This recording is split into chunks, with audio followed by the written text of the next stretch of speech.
Lahti lasta on väga raske. Et näiteks koera kaelarihmast on kerge lahti lasta.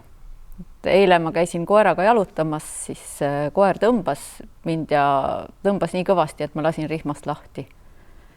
Et kui keegi tõmbab, siis lasedki lahti. Lapsest on hoopis raskem lahti lasta või lähedastest, et nende külge tahaks klammerduda. Aga mul on selline tunne, et ühe lapse puhul ma olen sellest tema laps olemisest lahti lasknud viimasel ajal. Mitte sellest, et ta on minu laps, aga tema laps olemisest. Et ta on suureks saanud. Aga järjest enam ma üritan lahti lasta neist. Et tundub, et ma üritan lahti lasta sellest teadmisest või mõttest, et ma üldse midagi tean või midagi mõistan.